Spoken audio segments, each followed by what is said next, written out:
Good morning girls. Last લેક્ચરની અંદર second સમ આપણે પૂરો કરેલો હતો. ફર્સ્ટ અને સેકન્ડ સમ લગભગ સેમ છે, રકમ સિવાય કોઈ ચેન્જીસ નથી. Third sum, the capital structure of Ashok limited is only with the equity shares. Total equity share capital is ₹1 lakh, which includes 10,000 equity shares of ₹10. That means capital structure જે present capital structure છે, present capital જે છે એ માત્ર equity શેરની છે એવું એની અંદર કહે છે.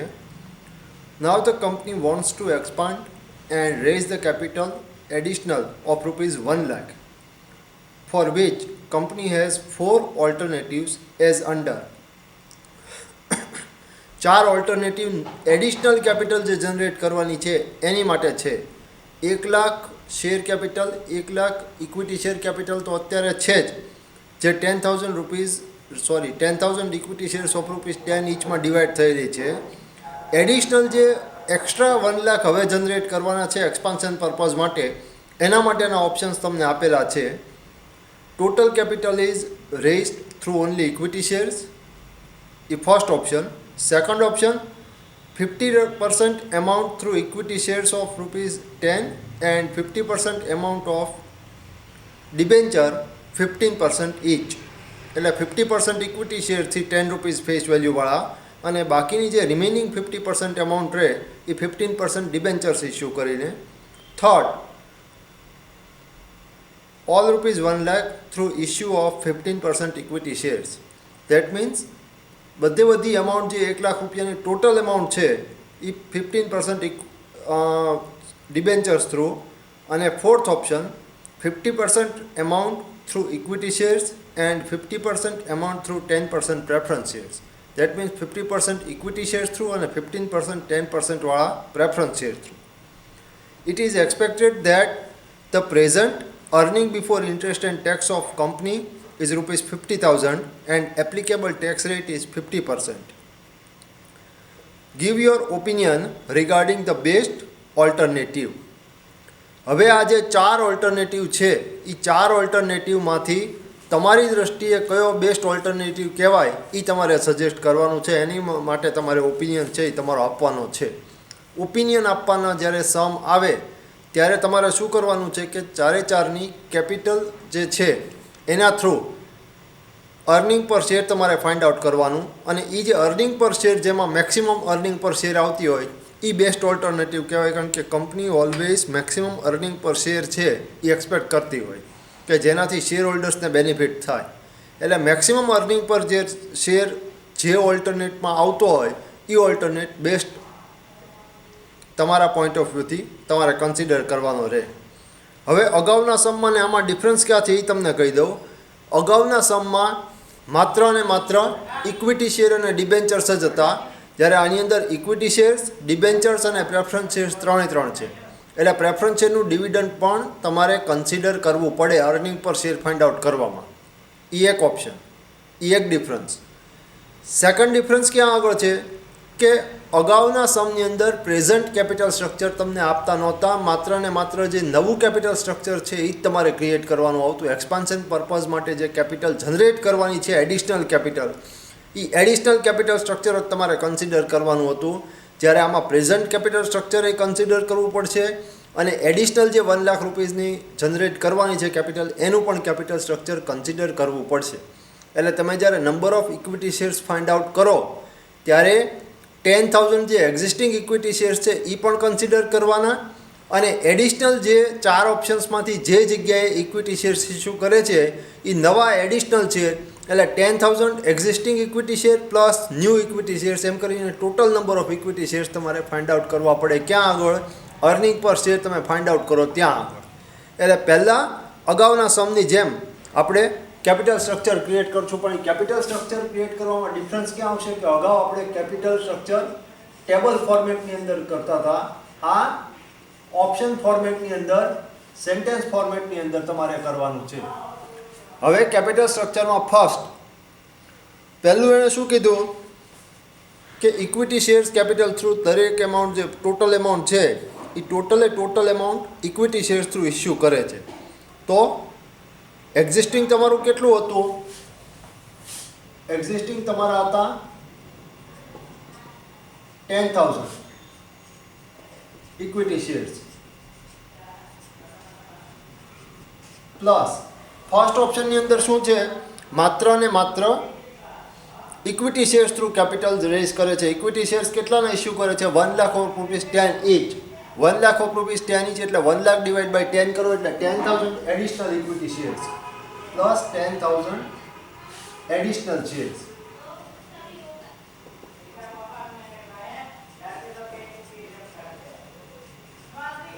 એડિશનલ શેર્સ એટલે ટોટલ ઇક્વિટી શેર કેટલા થાય? Total equity share 20,000. બરાબર? આ તમારો ફર્સ્ટ ઓપ્શન કમ્પ્લીટ. નાવ સેકન્ડ ઓપ્શન. સેકન્ડ ઓપ્શનમાં એક્ઝિસ્ટિંગ 10,000 તો એઝ ઇટ ઇઝ રહેશે, એમાં કોઈ ચેન્જ નહીં થાય. તો ચારે ચાર ઓપ્શન્સમાં એક્ઝિસ્ટિંગ 10,000 ઇક્વિટી શેર્સ તો રહેશે જ તમારા. ચેન્જ ક્યાં આગળ થશે? એડિશનલ જે કેપિટલ રેઝ કરવાની છે એમાં જ્યાં ઇક્વિટી શેર્સ એપ્લિકેબલ થતા હોય ત્યાં આગળ એડિશનલ ઇક્વિટી શેર્સ તમારે લેવાના રહે.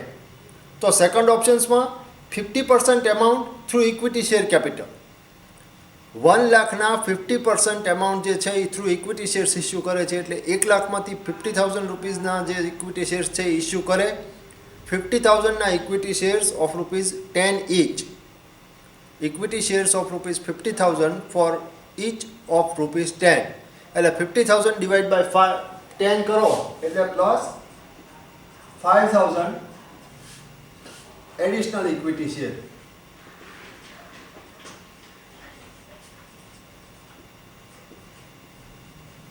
એટલે ટોટલ શેર કેટલા થાય? 10,000 પ્લસ 5,000 એટલે 15,000 plus debenture interest. Debenture interest કેટલું રહે? 50,000ના debentures 50,000 debentures of rupees debentures of rupees 50,000 of 15%.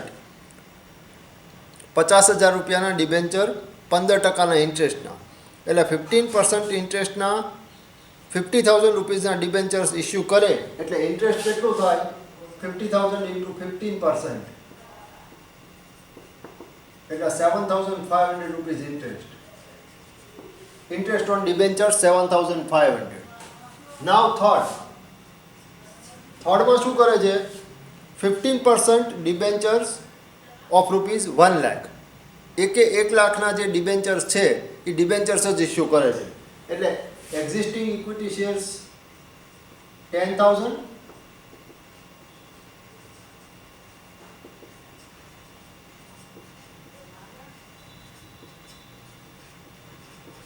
ત્યાં એડિશનલ ઇક્વિટી શેર કોઈ આવશે નહીં, કારણ કે થર્ડ ઓપ્શનની અંદર ટોટલ એમાઉન્ટ છે એ ડિબેન્ચર્સ ઇસ્યુ કરીને રેઝ થાય છે. એટલે પ્લસ એમાં શું થાય? ડિબેન્ચર ઇન્ટરેસ્ટ તમારે ખાલી લેવું પડે. ડિબેન્ચર ઇન્ટરેસ્ટ કેટલું લેવાનું? 1 લાખના 15% એટલે 15,000 ઇન્ટરેસ્ટ તમારું આવશે ત્યાં આગળ.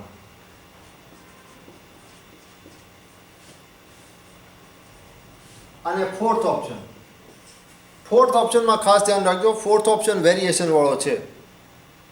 50% amount through equity share capital and 50% amount through 10% preference shares.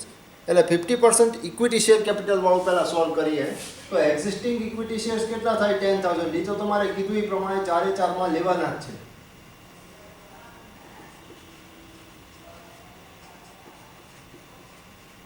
Plus additional share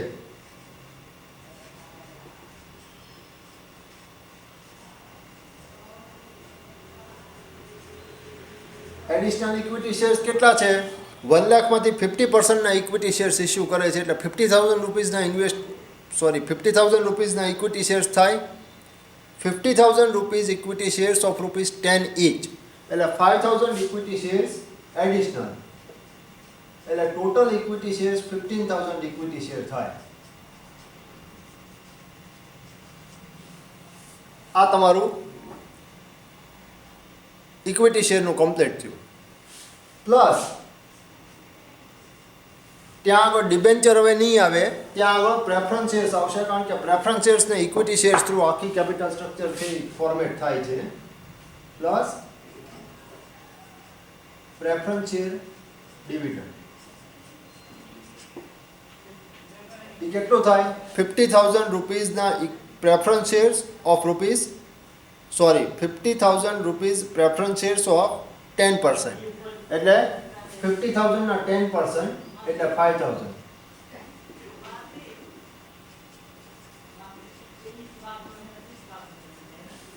5,000 rupees debenture 5,000 rupees preference શેરનું ડિવિડન્ડ તમારું એની અંદર કેલ્ક્યુલેટ થાય.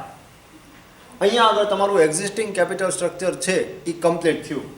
ફર્સ્ટમાં પહેલેથી એકવાર હજી તમને કહી દઉં છું. ફર્સ્ટમાં એક્ઝિસ્ટિંગ 10,000 ઇક્વિટી શેર્સ તો એઝ ઇટ ઇઝ ચારે ચારમાં યાદ છે. અહીંયા આગળ એક આ,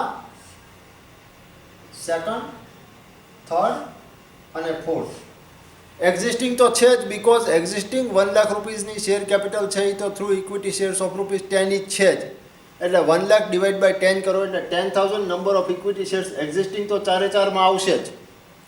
પ્લસ જ્યાં આગળ ડિબેન્ચરનું ઇન્ટરેસ્ટ હોય ત્યાં આગળ ડિબેન્ચરનું ઇન્ટરેસ્ટ, નવા ઇક્વિટી શેર્સ ઇસ્યુ થતા હોય ત્યાં નવા નંબર ઓફ ઇક્વિટી શેર્સ, અને જ્યાં આગળ પ્રેફરન્સ શેર્સ ઇસ્યુ થતા હોય ત્યાં પ્રેફરન્સ શેર્સનું ડિવિડન્ડ એ તમારે કેલ્ક્યુલેટ કરવાનું રહેશે. ફર્સ્ટ ઓપ્શનમાં 10,000 ઇક્વિટી શેર્સ એક્ઝિસ્ટિંગ. હવે ફર્સ્ટ ઓપ્શનમાં એડિશનલ જે કેપિટલ જનરેટ કરવાની છે 1 લાખ રૂપીઝની, એ additional capital total equity shares issue કરીને જનરેટ કરવામાં આવે છે. એટલે 1 લાખ રૂપીઝ જે એડિશનલ તમારે જનરેટ કરવાના છે એના તમારે 10,000 ઇક્વિટી શેર્સ ઇસ્યુ કરવા પડે. તો એ એડિશનલ શેર્સ 10,000 થયા. એડિશનલ શેર 10,000 થયા એટલે ટોટલ ઇક્વિટી શેર્સ તમારા 20,000 રૂપીઝના ત્યાં આગળ થાય. ડિબેન્ચરનું કોઈ ઇન્ટરેસ્ટ કે પ્રેફરન્સ શેરનું કોઈ ડિવિડન્ડ ત્યાં આગળ કેલ્ક્યુલેટ કરવાનું રહેશે નહીં, બીકોઝ ત્યાં આગળ 50% એવા કોઈ પાર્ટ નથી. માત્ર અને માત્ર existing 1 lakh shares, 1 lakh share capital અને ન્યૂ શેર કેપિટલ છે એ પણ 1 લાખની ઇક્વિટી શેર્સ થ્રુ જનરેટ થાય છે. એટલે 10,000 પ્લસ 10,000 એટલે 20,000 ઇક્વિટી શેર્સ છે એ તમારે ફર્સ્ટ ઓપ્શનની અંદર આવે. સેકન્ડ ઓપ્શનમાં કીધું હતું એ પ્રમાણે existing 10,000 equity shares as it is. હવે ત્યાં આગળ શું કરે છે? 50% એમાઉન્ટ 1 લાખની જે એડિશનલ કેપિટલ જનરેટ કરવાની છે એમાં 50% એમાઉન્ટ ઇક્વિટી શેર્સ થ્રુ અને 50% એમાઉન્ટ ડિબેન્ચર્સ થ્રુ. ડિબેન્ચર્સનો રેટ ઓફ ઇન્ટરેસ્ટ ત્યાં કેટલો છે? 15%. એટલે existing 10,000 equity shares as it is રહ્યા. રિમેનિંગ જે કોઈ પણ એડિશનલ કેપિટલ છે એ એડિશનલ કેપિટલ 1 લાખની છે એમાંથી 50% ઇક્વિટી શેર્સ, એટલે એડિશનલ ઇક્વિટી શેર કેટલા થાય? 50,000 ઓફ રૂપીઝ 10 ઇચ એટલે 5,000 ઇક્વિટી શેર એડિશનલ થાય. એટલે 10,000 પ્લસ 5,000 એટલે ત્યાં 15,000 ઇક્વિટી શેર્સ નવા થયા. સેકન્ડ ઓપ્શનમાં રિમેનિંગ પાર્ટ જે 50,000નો છે એ 15% ડિબેન્ચર્સ ઇસ્યુ કરીને જનરેટ કરતા હતા. એટલે 15,000ના 15% ત્યાં આગળ 7,500 તમારું ડિબેન્ચરનું ઇન્ટરેસ્ટ રહે. થર્ડ ઓપ્શનમાં existing equity shares of rupees 10,000 અને રિમેનિંગ જે 1 લાખ એડિશનલ કેપિટલની અમાઉન્ટ છે, એડિશનલ કેપિટલ જનરેટ કરવાની છે એ માત્ર ને માત્ર ડિબેન્ચર્સ ઇસ્યુ કરીને કરવામાં આવે છે. ફર્સ્ટ ઓપ્શનમાં જે રીતે 100% ઇક્વિટી શેર ઇસ્યુ કરતા હતા એ રીતે થર્ડ ઓપ્શનમાં 100% અમાઉન્ટ છે એ ડિબેન્ચર્સ ઇસ્યુ કરીને કરવામાં આવે છે. તો ડિબેન્ચરનું ઇન્ટરેસ્ટ કેટલું રહે? 1 લાખના 15% એટલે 15,000 રૂપીઝ ત્યાં આગળ ડિબેન્ચરનું ઇન્ટરેસ્ટ રહે. ફોર્થ ઓપ્શનમાં એક્ઝિસ્ટિંગ ઇક્વિટી શેર્સ 10,000 રૂપીઝ એમને ત્યાં આગળ શું કરે છે? 50% through debentures and 50% through preference shares. એટલે 50,000 જે છે એ એડિશનલ ઇક્વિટી શેર્સ 5,000ના એટલે 15,000 ઇક્વિટી શેર્સ ટોટલ થાય અને પ્લસ પ્રેફરન્સ શેરનું ડિવિડન્ડ છે એ 50,000 ઉપર 10% તમે ગણ્યું એટલે 5,000 રૂપીઝ આવ્યું. આ તમારું એક્ઝિસ્ટિંગ કેપિટલ સ્ટ્રક્ચર જનરેટ થયું. હવે તમારે ત્યાં આગળ નંબર કન્સિડર શું કરવાનું છે? Total equity share 20,000, total equity share 15,000, total equity share 10,000 અને ટોટલ ઇક્વિટી શેર 10,000. આ 4 નંબર ઓફ ઇક્વિટી શેર તમારે કન્સિડર કરવાના અને ઇન્ટરેસ્ટ ઓન ડિબેન્ચર આ બેમાં, અને ફોર્થ ઓપ્શનની અંદર 5000નું પ્રેફરન્સ શેર્સનું ડિવિડન્ડ. આટલી વસ્તુ તમારે કન્સિડર અહીંયા આગળ કરવાની છે. હવે તમારું અર્નિંગ પર શેર ફાઇન્ડ આઉટ કરવાનું જે ટેબલ છે એ શરૂ થશે. અગાઉના સમની જેમ આ સમની અંદર પણ પહેલાં આપણે કેપિટલ સ્ટ્રક્ચર ફોર્મ કર્યું. કેપિટલ સ્ટ્રક્ચર ફોર્મ કરવામાં બીજું કોઈ અઘરી વસ્તુ નથી, પહેલાંની જેમ જ કર્યું છે, પણ પહેલાં ટેબલ ફોર્મેટની અંદર કરતા હતા. અત્યારે આ સેન્ટેન્સ ફોર્મેટની અંદર આપણે કરેલું છે. એક્ઝામમાં જે રીતે કરવું એ રીતે કરી શકો. આટલી ડિટેલ જે છે એ તમારે કમ્પલસરી ઉપર પ્રિપેર કરી નાખવી પડે. એ પ્રિપેર કરો એટલે બેનિફિટ તમને શું થાય કે નંબર ઓફ ઇક્વિટી શેર્સ તમારા રેડી થઈ જાય, અને જ્યાં આગળ ડિબેન્ચર ઇસ્યુ થાય છે ત્યાં આગળ તમારું ડિબેન્ચરનું ઇન્ટરેસ્ટ, અને જ્યાં આગળ પ્રેફરન્સ શેર ઇસ્યુ થાય છે ત્યાં આગળ પ્રેફરન્સ શેરનું ઇન્ટરેસ્ટ જે છે એ તમને રેડીમેડ મળે. કારણ કે જ્યારે અર્નિંગ પર શેર ફાઇન્ડ આઉટ કરવા જશો ત્યારે અર્નિંગ બિફોર ઇન્ટરેસ્ટ એન્ડ ટેક્સમાંથી first of all interest deduct કરવું પડશે ડિબેન્ચરનું, ત્યાર પછી ટેક્સ રેટ ડિડક્ટ કરવો પડશે. ટેક્સ રેટ ડિડક્ટ કર્યા પછી જ્યાં આગળ પ્રેફરન્સ શેરનું ડિવિડન્ડ એપ્લિકેબલ થતું હોય ત્યાં આગળ પ્રેફરન્સ શેરનું ડિવિડન્ડ ડિડક્ટ કરવું પડે, અને પછી તમારો ટેક્સ છે એ તમારે ડિડક્ટ કરવો પડે. અને રિમેનિંગ જે અમાઉન્ટ તમારી રહે છે એ અમાઉન્ટ તમને કઈ આવે? Earning available to equity share holder. અને એ earning available to equity share holder છે એને તમે ટોટલ નંબર ઓફ ઇક્વિટી શેર્સથી ડિવાઈડ કરો એટલે તમારી અર્નિંગ પર શેર છે એ તમને મળે. સમનો એક પાર્ટ જે છે એ અહીંયા પૂરો થયો. બીજો પાર્ટ છે એ સેકન્ડ લેક્ચરની અંદર, સેકન્ડ વિડીયોમાં તમને આગળ ઉપર લઈ જાઉં છું.